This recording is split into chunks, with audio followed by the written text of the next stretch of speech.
Today I'm chatting to Suraya Rose Santos, who actually went with me to nursery school. She's a talented South African actress and model born in Pretoria. She made her mark in the entertainment industry with her debut in the South African film Free State. Her childhood experiences molded her resilience, while her compassionate heart kept her empathetic and kind. With 8 years of experience in the industry, she has worked in numerous local and international films, TV series, commercials, and campaigns. Her exceptional sense of humor and keen ear for accents distinguishes her, and she's known for her quick learning abilities and dedication to perfecting her skills. Not a lot of people know this, but ding, ding, ding. Suraya and I grew up down the road from each other. Literally neighbors. Neighbors. Yeah. I can't do any accent, and we were in primary school together. Which I actually don't have memory of, but I'm excited to see photos. And obviously being Indian, my auntie, my dad's brother's wife, who is actually also my mom's sister's daughter, yes, I told you this is very complicated, was our primary school teacher. She was my favorite teacher. Was she? Yeah. Nasreen Appa was the best. Okay, well, let's give her a shout out if she ever listens to this. Shout out Nasreen Appa. She's gonna cover her legs. Just to say salams. And I think, you came to a few birthday parties of mine, my family. And then we just never saw each other. But it's weird because you live like literally on the hill. You were the princess in the tower and I was at the bottom. Like just What down are you the saying hill. about yourself that you weren't a princess? I'm just saying that like your house always felt like Disneyland. It felt like a maze. Well, I think my childhood was interesting. It felt like we grew up with 12 first cousins. Yeah, that's a lot. And all in that house. Your family didn't own a TV. We owned a TV. And but still remember, so many... it's 5 brothers. My dad had 5 brothers. And all of them decided to have kids and they all lived in the same house. Yeah, I remember that. So every day was basically a party. Yeah, I mean, so you remember my cousins, we would go out into that tree house outside and build mud cakes. And I remember just eating them sometimes. And then we'd be like what are those characters? Not Ninja Turtles. Power Rangers. Yes. The Power Rangers was a Pretend to be- huge trend when we were growing up. I always wanted to be the Pink Ranger, but my sister wanted me to be the yellow one because she liked the pink. I didn't know you had a sister. Yeah, my sister was there most of the time as well. This accent She's is a lot fairer than me.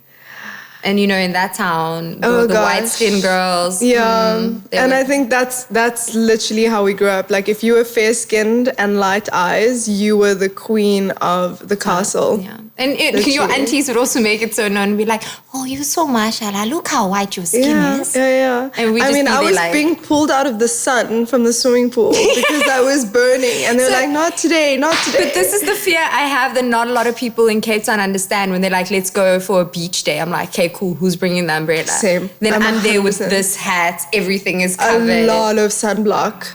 Yeah. Not that it helps, but like a lot of sunblock because you just don't want to go darker. Yeah, and it's so ridiculous because imagine us as little girls growing up going, "You're too dark." I mean, I used to be called names for being too dark. I was literally the black sheep of my family. I mean, we won't mention names, but I used to be bullied for my skin color. That's unfair. I had, to a certain degree, the bully as well for my skin color, except kids would be like, if your mom's white, why are you so dark? Wow, Yeah. That is ridiculous. How did you deal with that? I don't know. I think growing up, there was, a lot of issues that the family had at home. So I was more focused on that and protecting that than dealing with mean kids in school. I was always like, I was very mature for my age, being like, okay, you can call me whatever you want at school, but we have real problems at home. Dealing with a lot more. Yeah. So it wasn't really an issue. So your mom's from Portugal. Yes. She was born in Portugal. She was born in Portugal, grew up in Mozambique, ended up in South Africa. On a boat. Not on a boat to South Africa, to Mozambique. Fresh off a boat. Yes. Okay, and then she met your dad. Yes, so they, funny enough, my mum also used to be a model back in the day. We're going to pull up a photo of her in her modeling days. Yes, we can compare. Yeah. I'll send you one. They're so cute. And she was doing some work in Pretoria, whatever, that brought her to Lodium. And yeah, that's how she met my dad. For those who don't know, Lodium is like a really, really small town, like tiny town in Pretoria West, where Suraya and I grew up. And I've always been embarrassed. I think this is the first time I'm actually saying like where I'm from. There's like so much anxiety, like trauma anxiety that comes up. But this is also like the amazing thing. We've had the greatest potential of becoming friends, but I think for a long time we both shied away from it because we're a constant reminder of where we've come from. 100%. And it's not like we're ashamed of where we've come from. It's just there's so many things that people don't understand, like how we live our lives now. It had to be years of us fighting battles within ourselves, how we were taught, how we were raised, that what we're doing is wrong. And I think a lot of judgment comes from small towns. So it's not just our town, like any other small town, you know, being South African, there were so many small towns. And I think, and especially being the people we are, we were very open to that. Like we were judged in all ways, and I'm sure you were too. And we didn't want to be associated with that judgment. It just takes like those two people to say something terribly inappropriate for you to go, oh, I want nothing to do with you or this community. 100%. I mean, I remember, I don't know if you remember this, but MXIT. Mix it. Mix it, MX, I can't, like what? There were these like lists that went around when I was like in grade 10, 11. And I was on every list, like the bitch list, the slut list. At least you made the list. I was non-existent constantly. I'm just like, do you people not know I exist? Call me something. And then when I left for Cape Town, they started a Gossip Girl page on Facebook. So I remember this. It's like the Punchat column 2.0. I know. And then I was like all over this thing, and I'm like, that's when I like completely pulled away. And when I did Miss South Africa, I didn't even say I was from Lodium. I said I was from Johannesburg. I mean, to be fair, I would have done the same. A lot of the times I shy away from the topic only because I was going through a lot in terms of, it was very hard growing up different in that community, because I'm sure you can remember when we were going to school, it was unheard of for a family to have a white mom and a Muslim Indian dad. Like it was just like, oh, that's strange. That's weird. So I knew I was always different growing up, and I knew I didn't look like my siblings because they were incredibly fair, just really good at, you know, academia. And then I was the child eating glue, you know, that was like orange eating glue. So ask your aunt about this. Really? She knows I was the special kid in school. Sweet. Yeah. So it was like, so you have a brother and a sister? Yes. Okay. And are you the youngest? How do I not know this about you? Because they're a lot older than us. My brother, I think he left home when he was about 17, 18 to do provincial cricket in the UK. And then after that, he fell in love with music and became a touring DJ.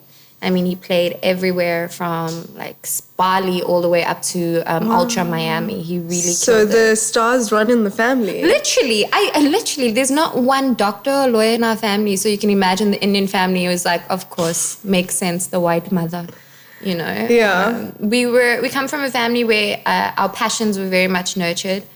The art side was very much like, even though my siblings are good at math and everything else, I'm not. It was always nurtured, I think, because my grandfather used to own cinemas.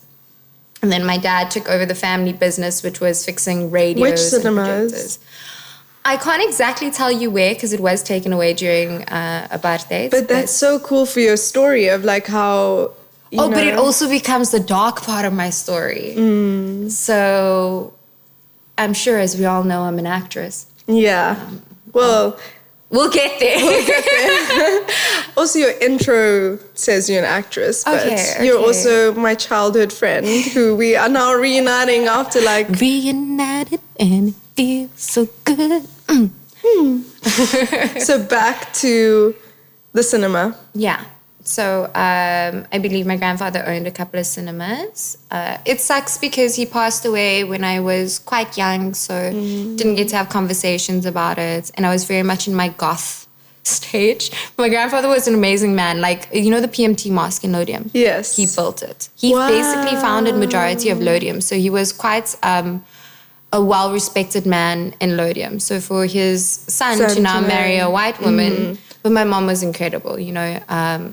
what I really respected about her was she respected the religion. She respected the culture so much. She even got a Muslim name, but she didn't change who she was. She allowed us to be brought up with both Christianity and Islam, which I thought was incredible. Of course, yeah. I think it definitely made us more open-minded to the world. Unfortunately, I didn't know there was a difference growing up. I was just like, okay, cool. So Friday, we're going to go Civi's Day to Madrasa. But then I would be like wearing a short skirt and people would be like, no, you can't do that. And I'm like, but it makes life easier. I'm going to go to my uncle afterwards. You know, like it makes life easier. And I think I was just very confused growing up with how we grew up was be whoever you want, versus a town telling us we can only be this person. And it's difficult because here you are trying to be yourself and everyone's just telling you can't be that person. Yeah, it's wrong. Yeah, it's wrong. And the shame and guilt that comes with that too, because you like, what am I doing wrong actually? What's wrong with me? What's wrong with me? That I like these things, especially as like a young girl going, I don't know what to do, you know? And there wasn't that outlet anywhere where you can be like to your friends. So it's that thing of you suppress who you are for many years. You do what you're told. You become a people pleaser too. Yeah, very much so. I'm still battling with this, learning the difference between people pleasing and wanting to make people happy just because I like being a good person. Yeah. I spent many years going through, it's just better to be a bitch and close off to people and everything, so I'm not a people pleaser. But I think there's a fine line between helping those in need, even if they don't see it, and pleasing people. Yeah, I love that. I love that so much. You are, you're an admiration for me. I know there was a point where, like you said, I didn't want to speak to you either because I was just like, she's going to tell everyone. Everyone's going to know where I'm from. And I've also been dealing with that, like to just be fully myself and not care what other people think. I want to know what happened. So we met in nursery school. Yes. And then you went to a different school, I think. Yeah. Or you stayed in the same school. No, I went to a different school. Okay. So in reality, what happened is my parents separated. Okay. And then I remember both my... How old were you? I can't really remember, hey. It's quite young. Yeah. I think I was going on to grade 6, maybe. Yeah. My first year of grade 6, I had to repeat it. So I repeated a year too, don't worry. People think I failed grade 2, but I just moved schools, guys. Who fails grade 2? I know, but I was bullied for that. I went from a Muslim school to Crawford. That explains the accent. I'm joking. I'm so joking. But it was either Crawford or Girls High. I remember I wanted to both. Okay. Yeah. I remember I wanted to go there so badly, but we just didn't have the funds. So I ended up going to Littleton Primary, which is in Centuria. I actually kind of remember that. Yeah, our skirts were cute. I do remember, so my brother and sister were in another school. They were Voortrekke Hoogter. Wow. Pardon if I said that wrong. Do they speak full Afrikaans? All of us can, yeah. Well, to a certain degree. Speak to me in Afrikaans. So hulle het daar gegaan. Ja, ek verstaan. Ek kan nie Afrikaans praat nie. Ek kan nie Afrikaans praat nie sê. Okay, fine. Continue in English, please. Thank you, now that I have your permission. So they were already in a high school together. Then my parents decided they were going to separate. So my dad had a very bad alcohol and drug addiction. But growing up in the community that we did, it was best to keep it to ourselves and hide it. Because immediately it would be that thing of course he has an alcohol problem. He's dating a white woman, you know? Blame. Yeah. So that was very much the response we got from his side of the family. But I was very young and I didn't understand. So I just remember I went from PMT, Pretoria Muslim Trust, to Littleton Primary.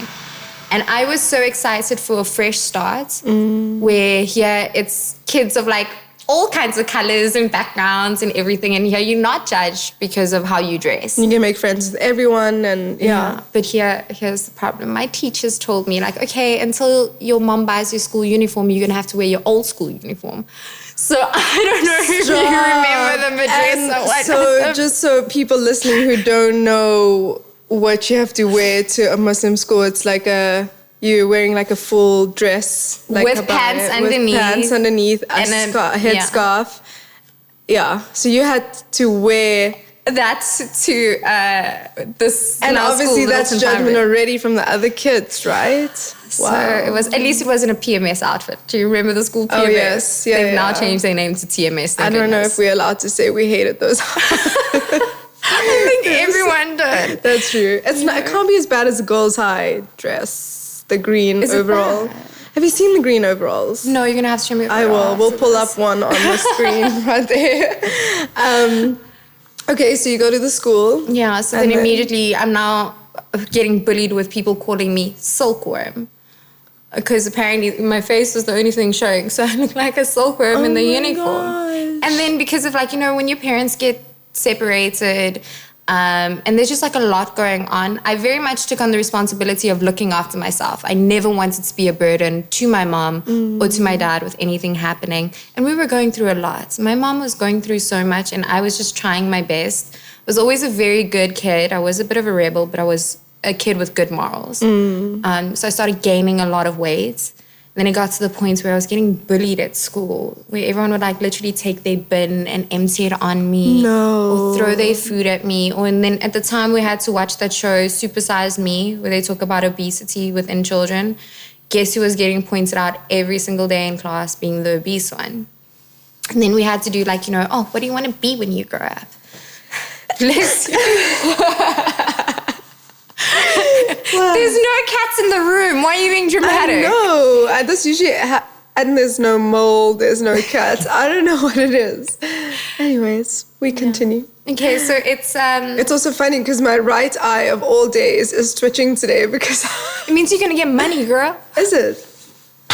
Who's sending me the money? I didn't sleep well last night. Because you were just so excited. So excited to see you, but actually because I couldn't sleep. Because I'm getting, it's time of the month, and then I just got. Oh no, wait, me too. Oh wow, my red Ferrari is on the way. Mine's gonna drive up the. I'm so glad you picked white couches for today. Perfect. But it's fine. It's a rental. Shout out to Mikasa Properties. We're totally just joking. Not kidding. So, back to bullying and yeah. How did you deal with that? Were you just again? There was just so much hardship happening at home, which I don't know. Like I just learned how to become characters in a way where I'm like, these kids are probably going through something as well, but I'm not going to bring this drama home. That's so big and mature of you at that age. I know. That's why I'm such a child as an adult. Do you know what I mean? Yeah. Like, I never really got to have a childhood. I had to be so mature. I'm like, okay, mom has a lot going on right now. Like, from selling jewelry just to be able to afford rent or for me to go to school. Yeah. Like, you know, stuff that she grew up with that meant something to her. I saw the sacrifices she was making for us to have a good life. The most for you guys, yeah. So I was just like, I'm not going to be like, oh, this kid said I'm fat. Yeah. At school. That is massively big of you. Yeah, and I took it upon myself too. I'm like, okay, cool. I will prove to each and every one of you I can lose the weight. You're still going to be assholes. Yeah. You know, this is as good as life is going to get for you. So how did you start that journey? No, I was terrible. Obviously, because we're like in the early 2000s, how does one lose weight? Yeah. Starving themselves. So I went from two extremes in literally like the space of 2 years. I remember my gran, you know how the grans used to give you 5 Rand coins for the tax shop? The tax shop money, the best. Oh my gosh. And you used to get so much from 5 Rand. Literally, you could buy a pie, you could buy a chocolate, you could buy a cola. Oh, you were a chappy girl. Chappies, and then, you know those orange sweets? Oh my God, my nose is so blocked. But anyways, you know those orange sweets? Yeah. The orange sweets. Yes. I don't know what they were called, but they were so tasty. Was it like the ones that it's hard candy and then that they melts made like in your mouth? No, it wasn't that hot. I'm thinking of the clown ones. Do you remember the clown ones? No. They were just like... So Nani or Daddy used to give you 5 Rand. Yeah. And then would go... And so my eating disorder ended up accidentally. Okay. It would be that thing, okay, I saw how much my mom was spending for food. I saw the stress, everything. So whenever my grandmother used to give me that 5 Rand coin, I used to save it. Wow. I started saving money. Until today, I have this habit of like coins, anything. You'll just find a drawer full of coins or money because I'm like, okay, at the end of the week, we can use that to buy a loaf of bread and milk and whatever. So I wasn't eating at school. And my mom knew I would get tuck shop money, or she would give me tuck shop money. Life was but I would really save preparing you to be a kick-ass adult. Like, literally, you've had all the things that, like, are going to make you an incredible awakened adult. Literally. You know, because now you've developed this eating disorder, which is something you would need to work through over the years. So now it was just a thing of, I don't think it was, I think it was a good thing to happen in a sense of, the way it happened was very wrong. Don't get me confused. But I think it was good because it helped me discover my passion for health and, you know, fitness, where now it's like, okay, cool. I enjoy working out. I enjoy doing X, Y, and Z. It's being more body conscious of myself and what I put into my body versus back then it'd be like, oh, I'm sad, I'm going to eat. Now it's like, I'm sad, I'm going to go run and get endorphins instead of instant gratification. Yeah. How long did that process take? When did you... In all honesty, I'm not sure. It feels like it could have been anywhere between like 6 months to a year, 2 years. Yeah. Because I do remember when I started high school, I was now too skinny. Imagine being too fat in primary school. And then going to high school and being too skinny. And now getting bullied. You know, so it was just like, kids are going to be assholes regardless. It's how you choose to process that information. Yeah. What advice would you give to kids in school today? Because especially with social media, it's so much bigger. I feel sorry for this generation. I do. Me too. Because it's like, it's also permanent. If someone bullies you, it's permanent. Even though if it's deleted off the internet, whatever, people can take screenshots, people can save it. Yeah. That data is on the internet forever. I don't know, and I don't understand, because also 15-year-olds of today are not like what we look like at 15-year-olds. I mean, we were like dancing to Britney Spears and the... Do you remember the glitter eyeshadow?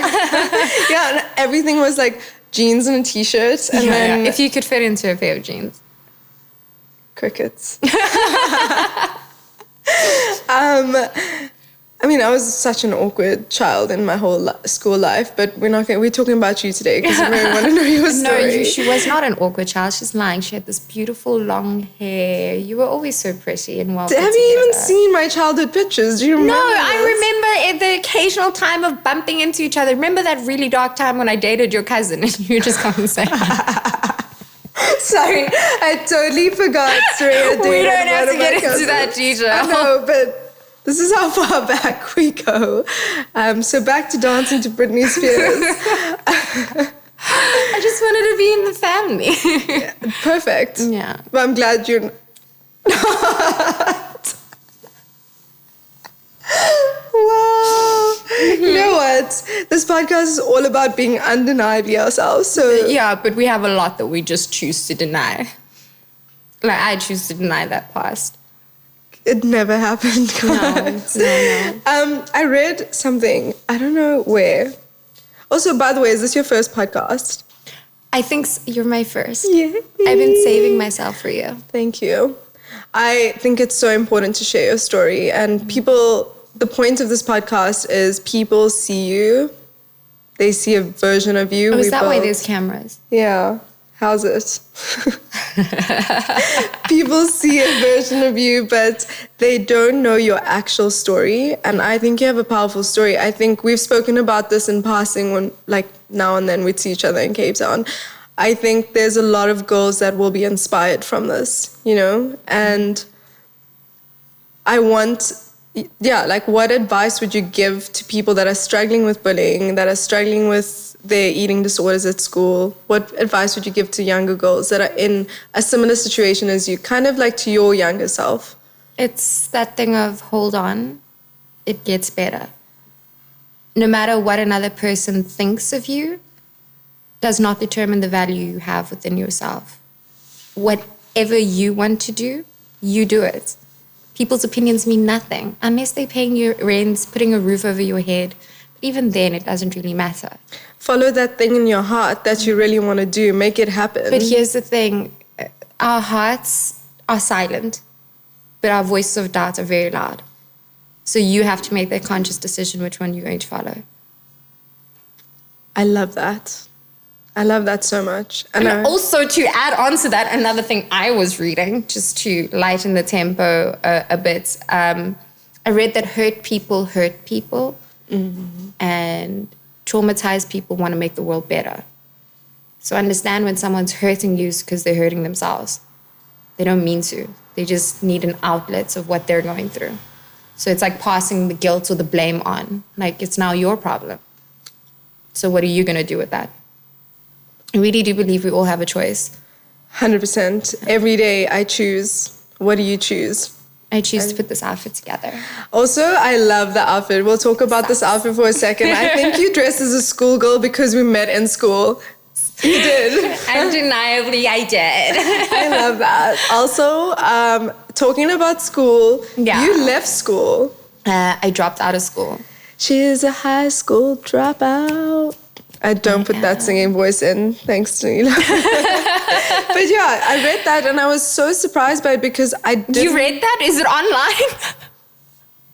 I read it somewhere. I had to do research on you. It was so weird because I'm like... Not like you have my phone number when you could call me and be like, I know, hey. But then we're having the podcast on the phone and not right now. Facts, yeah. So you're a high school dropout and so is Kanye West. I don't know in this particular climate if that's a good thing to be compared to, so I'm just going to not react. You're going to let me finish? Yeah, not react. Carry on. No, anyways, you're a high school dropout. Most high school dropouts are, like, have super good success stories, and you're one of them. So building it still. But still, what you've accomplished from when you left school to now, I think it's great. So you were discovered as a model. Yeah. Can you talk to me about that? How did that happen? I remember hanging out with a friend. His mom needed a model for their clothing line. When you're in school? Yeah, I was still in school. Needed a model for their clothing line, and I was homeschooled at the time. And so I didn't know that I was pretty. I was very unaware that I was aesthetically pleasing. Gorgeous. I still had a monobrow, still like, the little Can we please put that photo up? Just yes. like before I became attractive. Your soul was always attractive. I hope so. Like, trauma really made me funny, and I've perfected it. So I hope so. I'm excited to bring this funny side out now. We've done the deeper stuff, but we're not done yet. You call that deep? That was just me having an everyday conversation. I love it. I live for those conversations, and I think the way to heal is to speak. This is to share stories. Spoiler alert, when you come onto these podcasts, they do send you the questions in advance.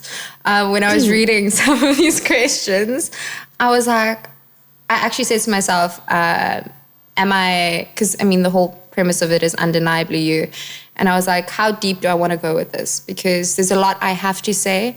There's a lot of things where I'm like, I want to protect my family, especially my father's legacy. Like, I don't want to just throw him under the bus. And then I was like, actually, I can just tell small parts of the story.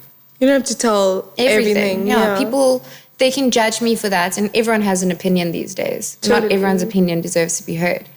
And I'm like, they can make their own conclusion what they want off of what I'm saying. But I'm going to stick to the name of the show and be undeniably me. I'm so grateful for that because that's one of the reasons that I also really wanted to chat to you, because it allows me to be vulnerable as well. It touches a root for me that is special, and it's like I want to start speaking my truth too without caring about the comments and judgments. Yeah, and it's hard. It's hard. Guys, if we both go and visit Pretoria anytime soon and you don't hear from us, please know our aunties watch the show. We are not coming back. This is an SOS. Yeah, just you know where to find us or not. Google. So you're modeling. Let's go back to... Okay, yes. So playing, I think it was soccer with a friend, or I can't really remember. His mom needed... Soccer? Yeah. Wow. Yeah. We used to kick the old leather skin around. So that's, I guess, your tomboy side. I've always been a tomboy, to be fair. I've always been a tomboy. I think my modeling career made me be okay with my femininity, and I'm so grateful for that. But yes, we were playing soccer or something like that, and his mom was like, oh, I need a model for my clothing line. It was like Indian bridal couture. And I was like, cool, cool, cool. And she asked if I wanted to do it. So obviously went home in utter excitement and told my mom, someone wants me to model their clothes. And my mom, being excited for me, was like, okay, cool. This is what we need to do. So we started shaving my legs, waxing my eyebrows, threading my eyebrows. For the first time? Yeah. Oh. Everything so Also, how excited. cool that she noticed, like you, like, I have this unibrow, I don't like, and how special is that? My mom always told me, leave it. Like, my mom was always my number one fan, going, you're beautiful. One day when you grow up, we'll sort it out. Right now, just leave it. Don't get rid of it. It will grow away. Yeah. You know, meanwhile, she just thought if you put me in the sun, it will go blonde.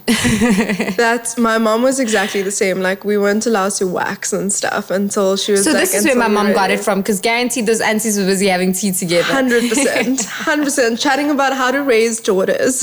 Especially with the monobrow. I mean, these days, girls are doing their everything from 12. So... It's just like, what do you know about being a kid these days? Like, is there even... I feel like your childhood is so short, but thanks to social media, you have to be an adult way sooner. I agree. Which is, oh man, that's sad. It's sad. Like, just, oh. Anyways. Swiftly along. So yes, ended up doing this photo shoot. Next thing I knew it was in that... Do you remember that Essay India magazine? Yes. Yeah. So I was... on covers in Essay India magazine. I was the whole, like, you know, I don't know what you call it, but it's like a full spread. Cover girl? So you're on the cover, and then sometimes it'll just be advertising. Oh, yes. Yeah. Amazing. So do you still have that? My mom has a collection, yeah. And then I was on billboards, not in billboards. I was on For billboards. the same brand? Yes. Incredible. And then I ended up getting discovered. Unfortunately, like, a lot happened, so I don't have much of a memory. But a lot happened, got discovered. Here we are now, almost, I want to say 14 years later, 13, 14 years later, still doing modeling. And how did the acting come about? So this is why I remember the topic we touched on, what an amazing story with my grandfather owning cinemas. Yes. Coming back to this.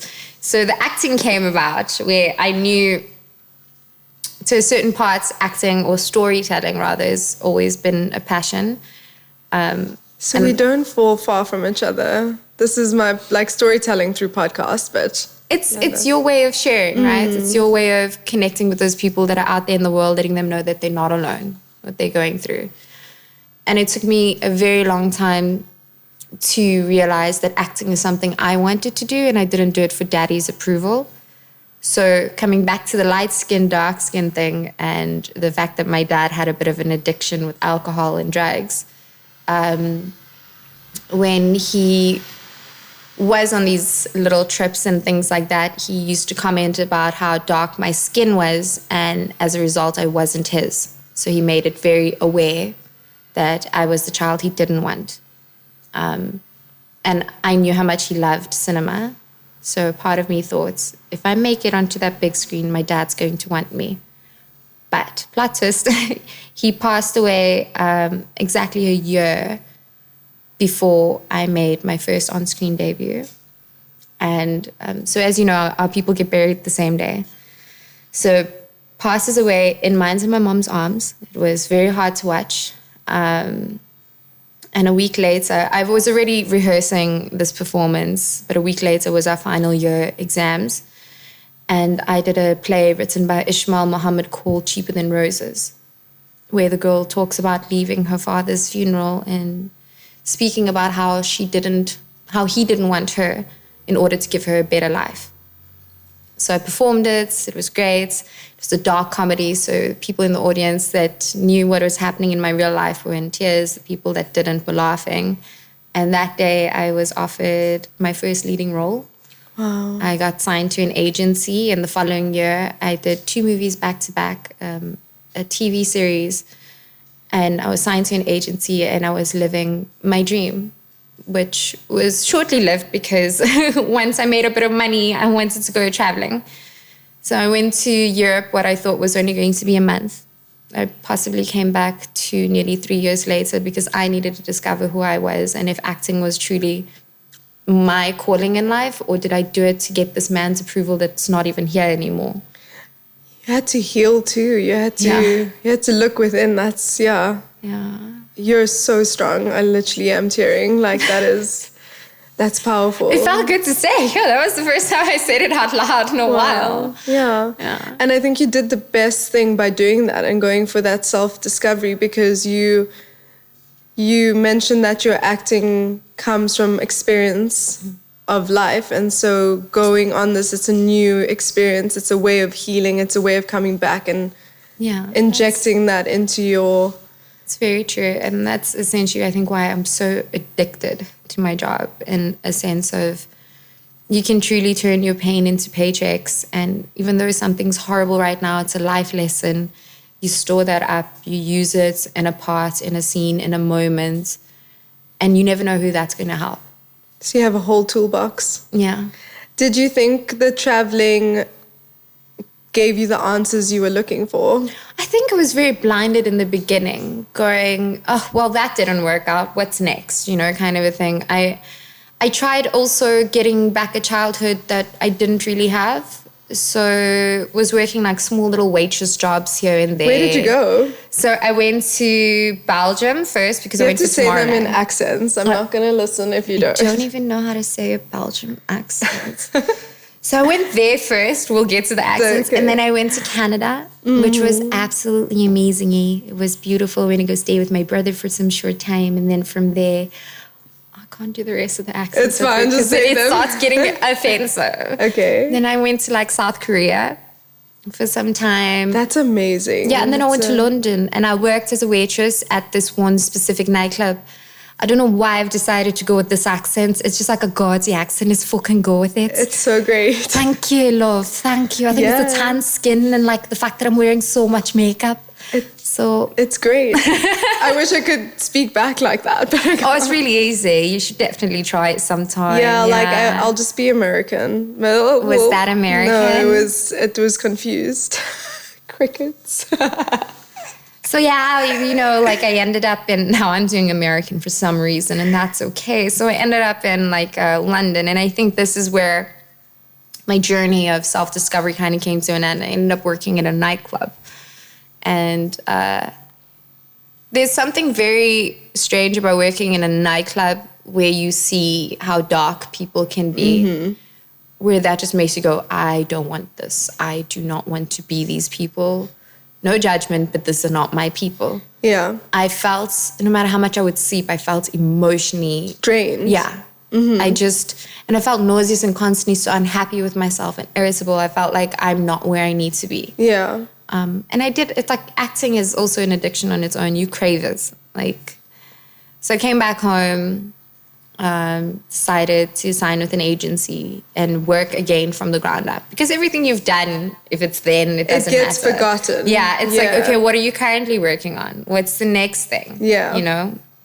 So I've done that. And ever since then, I've literally been trying to find my way in the industry as well. Trying to find my own voice in the industry, because as much as we are a rainbow nation, we're also a very segregated nation in terms of our what's on TV.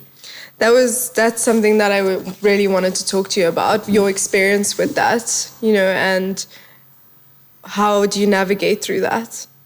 It's a struggle sometimes to be told that you're not enough of something. So, we loved you, but you don't really look Indian enough. I can totally relate. I mean, doing commercials, you know, they want the typical Indian you girl literally from have to match a Durban. box. You have to be in a box, and then you have to have a specific accent, and it's like you cannot just play a role. Yeah, you know, I totally. There's a roof. Yeah. But this is also what makes me super frustrated with the South African industry, and I do believe we're gonna get to the Americans' point eventually. We're going to get there. We're going to be so amazing, but it takes us to build the foundation now. Where the difference between South Africa and America is America makes stars. South Africa wants ready-made stars. And thanks to social media, you know you can buy that little blue thing next to your name.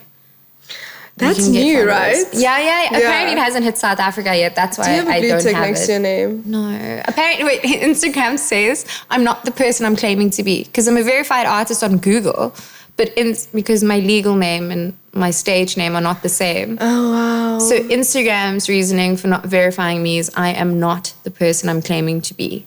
If this could be evidence. that you are. Can you please verify, Suraya? Thanks. At Instagram. At Instagram. So just back to the acting space and the dynamics in South Africa.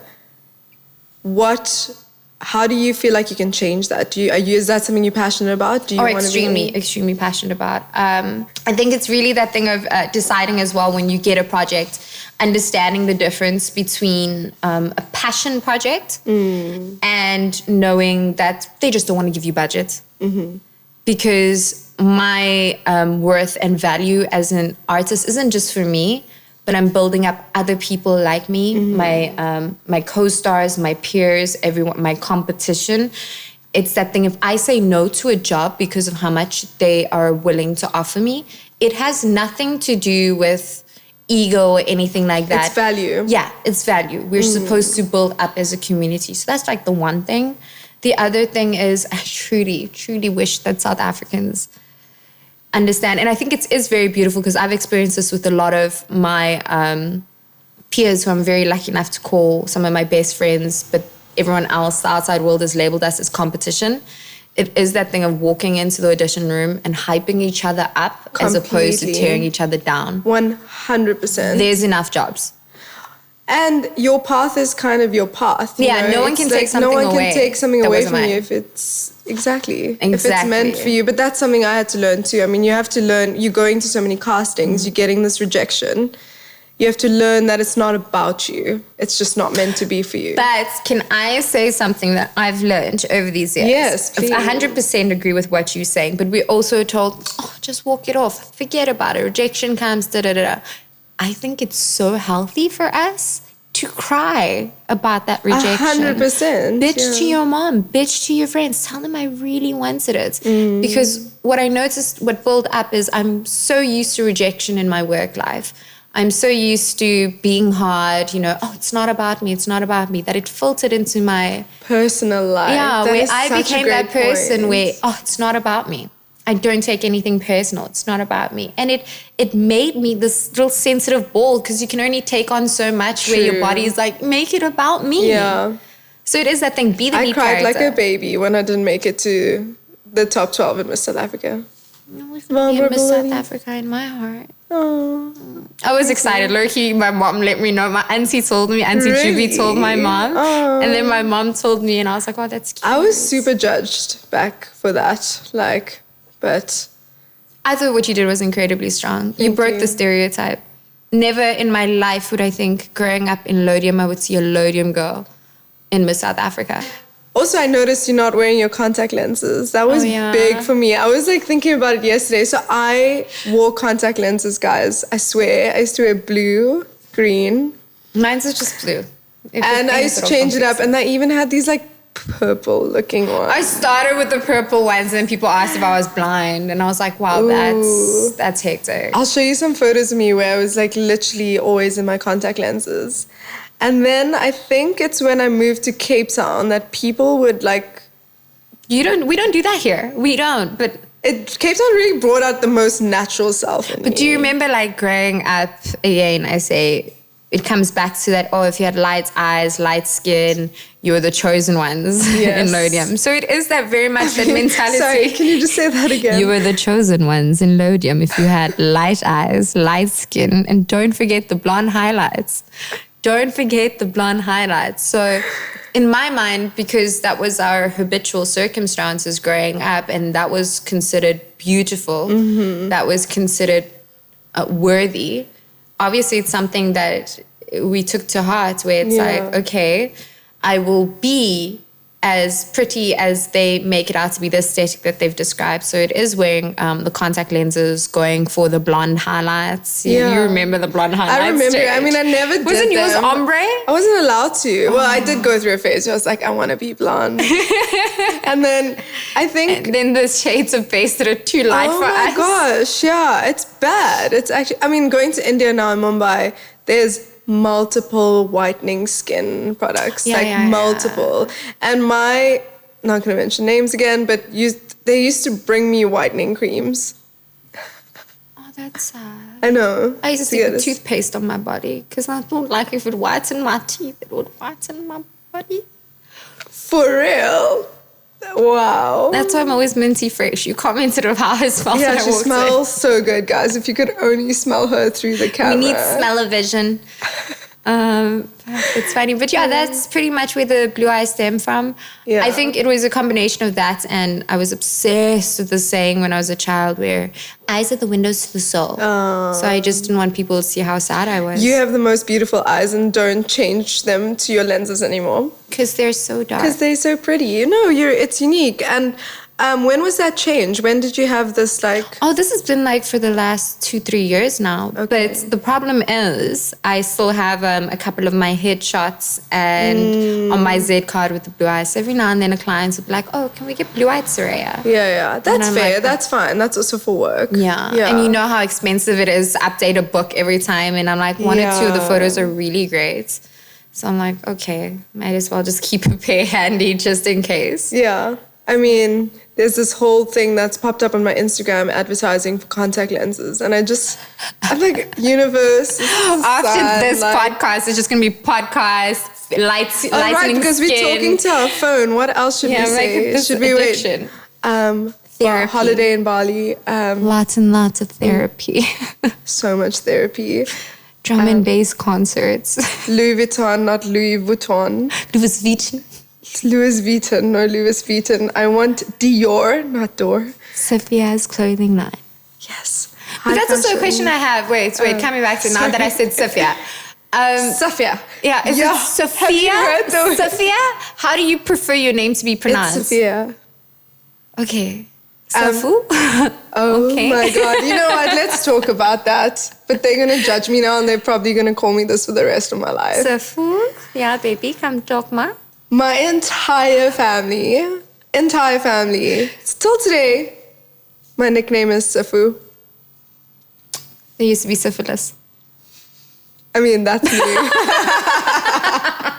It's fine. Mine's is Susu, which means to Susu be. is great. Or curly Sue. Do you remember? Yes, good, but that's cute. I feel like it's better than Safu. No, it's cute. Saflu. Okay, anyway. So that was my nickname growing up. And that's what we are now going to change the podcast. Undeniably You by Safu. It's a perfume. Oh, wow. I'm just going to look at these cue cards. Amazing. So, I mean, my shoelace got undone because we're unraveling in this podcast, but apparently Sue has a superpower of unraveling. So as soon as her shoelace came undone, lovely Gio behind the camera was like, oh yeah, it just poofed. And I was like, yes, I have that effect. Check your zipper. And he was like, what? Yeah. And so now we're back. What is happening in your world? Like, what are you working on now? Any exciting projects? I've recently moved agencies from to my dream agency. I've wanted to sign with them since 2014. Are we allowed finally to with mention them? MLA, shout out. I'm very excited to be part of the family. So it's always like a little bit of a rough start in the beginning, going for a lot of auditions. As much as you think I'm an incredibly successful actress, which I do think I am, I've managed to turn my dreams into reality. I pay the rent with this dream that I'm living. It is a bit of a rough start. You know, it's figuring out exactly where I belong in the industry as well, like which parts, etc. Because you're still growing, right? Like even as a person. So like, and also I'm tired. I don't mind it, but I want roles where I can actually show my talents and bear my heart on my sleeve versus being there because I'm aesthetically pleasing. You know, so it is very much that breaking out of the box, as everyone always says in good old Hollywood. And I'm working on myself as a person because my legacy that I want to leave behind one day is like, sure, she was a good actress, but damn, she was a good person. So I'm really... yes, queen. I'm really working on myself as so a great. person. And you never stop working on yourself, right? You're going to keep learning things, and as you evolve as a person, so will your roles and so will your perspective on life. No, the roles, they're evolving now. My roles are also evolving, literally. Yeah. Not funny. We're funny, not funner. Okay, so to this, I've been wanting to ask you this question. Just clearing the voice for Do you want some of my water?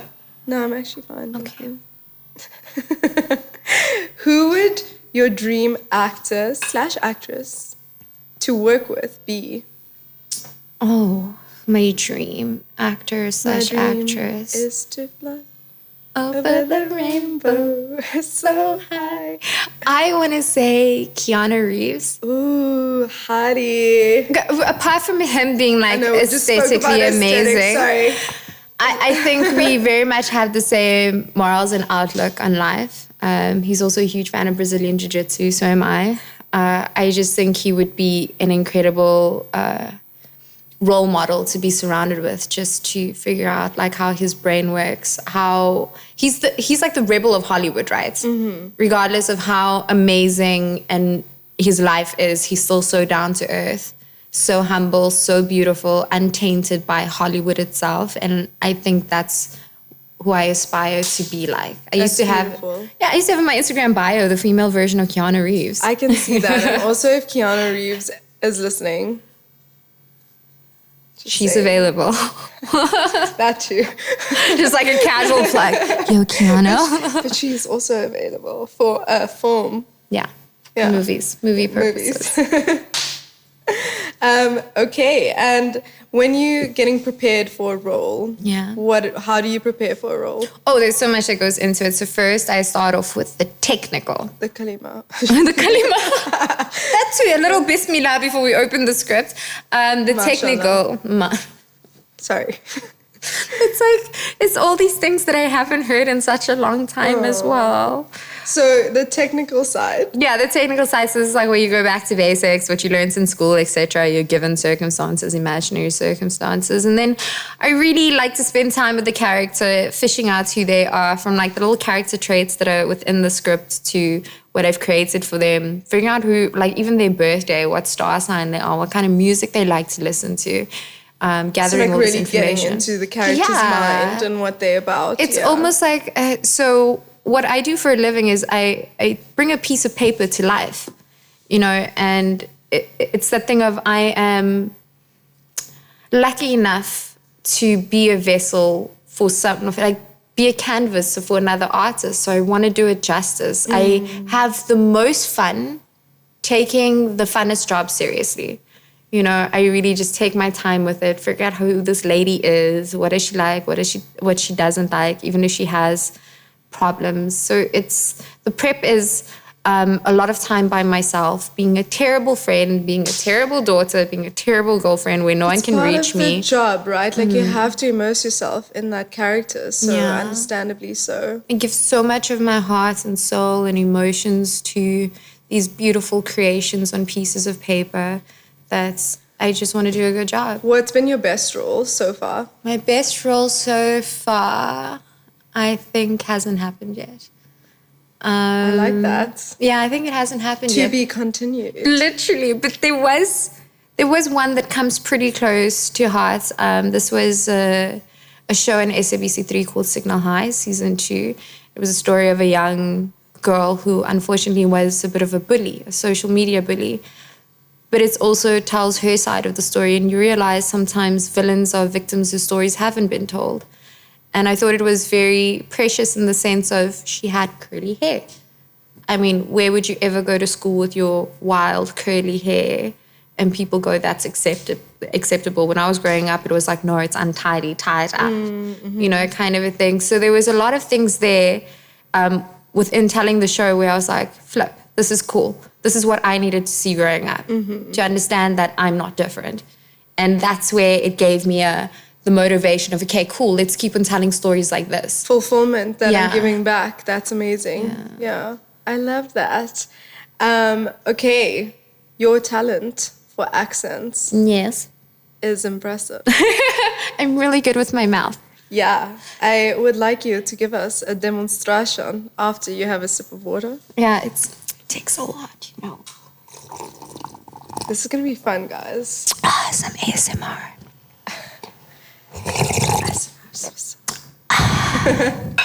That was water. It's not doing anything. So yummy. Tell me. Oh, sorry for accents. Okay, how about we play a game? Pick one. A game for accents. No, just pick an accent and then I'll do the rest. Okay, American. All right, so my favorite one to do right now is more like on the Kourtney Kardashian side. Australian. Travis. Australian. Okay, they can just give us a second to. I'm nervous, guys. There's a lot of cameras. Australian is actually very easy to do on most days, especially for South Africans, because we're already talking in that part of our bodies. So that's Indian. So basically, my dear friend and I, we've known each other since we were babies, which is a lot of fun. Tell them more. Totally. Totally. I know you can do this one with such confidence. We have an Italian in the room, so I'm going to try and be like, grazie, ciao, prego. And now I'm just using Italian words. It's how you say it. Colored. Insomma, se t'avole detto, how you just almost spin it on me like that, my brusta. Nee, man. Are you from the plane? Came off a plane. I told you the same time. I don't know why I'm not more funny, because my dad's actually so funny. I can remember conversations with him. It's fun. I think we're going to have, you and my dad have to have a conversation. I think Isn't your dad a twin? My dad's a twin. And I'm I going to have know twins. that. I'm putting that out in the universe. Twins. Just twins. You know, buy one, get one free. You're so Indian. Always looking for a deal. She's marketing herself as a kid as well. I'm just putting it out there in the universe. No, that's you looking for a deal. Anyone who has twins, Suraya thinks you bought one for free. You got one for free. I think I ate my twin in the womb. Jeez. Oh, that's why I have multiple personalities. I love that. What is your secret talent? Well, if I told you, it wouldn't be a secret anymore. What's your hidden talent? Sure, give me a ping pong ball. I'm kidding. I am so confused. Look at the guys killing themselves laughing. Okay. I know what you did in Thailand. I know what's on your Google search history. I actually don't have a hidden talent apart from, you might want to zoom in on this. I can flare my nostrils to a really good beat. Like if you give me a beat, my nostrils can dance to it. Can someone give her a beat? Why don't you beatbox for us with no lips? Go, girl.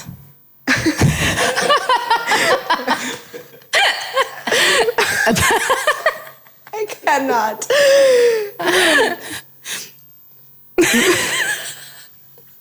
Come on, give us a little boom. I can't with my teeth like that. Like this? You can't. A boom boom.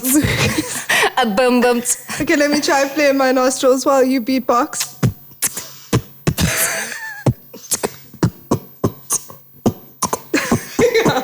No? Am I going to have to beatbox and play my nostrils at the same time? Okay, let's see. Well, maybe I just discovered a new talent. I can't do it at the same time. Yeah, it's fine. Just play your nostrils. So now this is a problem because when I get emotional, this happens. So now can you imagine trying to do a crying scene? So like... There's a lot happening, and for some reason, and I don't know why, but when I cry, it's my crying face, like I smile. So in the scene, someone just died, but then you'll get like a glimpse of my character going. So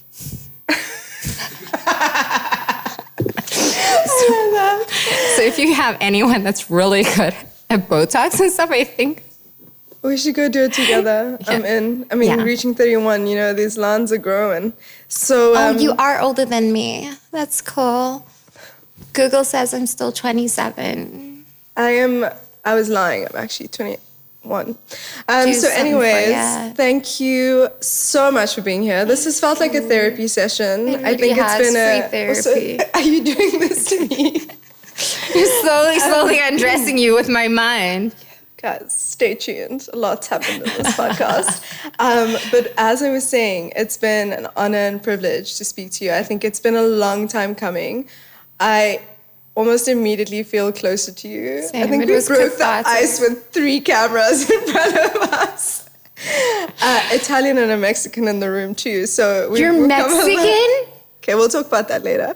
And so I am so proud of you. I think what you're doing is exceptional. I think that you have so much to give to the world. You have so many lessons that a lot of people can learn from, and it's inspiring, and I feel very lucky to have heard your story, and I'm really looking forward to you, and I'm cheerleading you all the way. I hope you do the movie with Keanu Reeves, because I do need a boyfriend.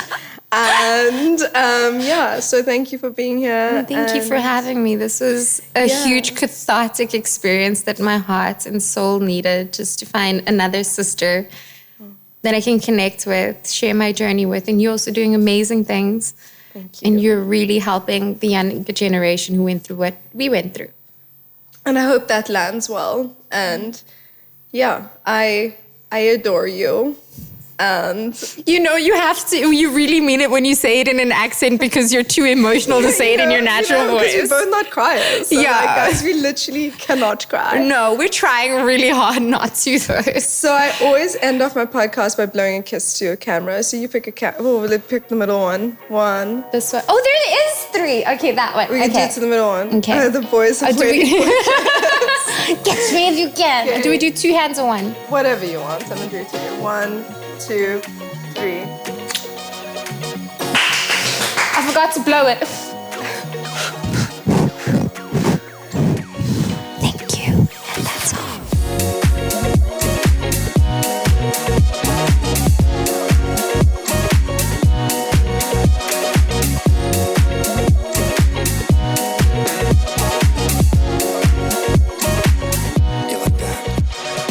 This season, we are changing it up. We are shooting at the iconic Bengley Place and Villa Ravenstein. These amazing locations are managed by Mikasa Property Management. Mikasa Property Management is a luxury holiday rental management company based in Camps Bay, Cape Town. They give homeowners and landlords in Cape Town freedom by taking all aspects of management off their hands while maximizing their rental property income. Know where to begin, because it seems like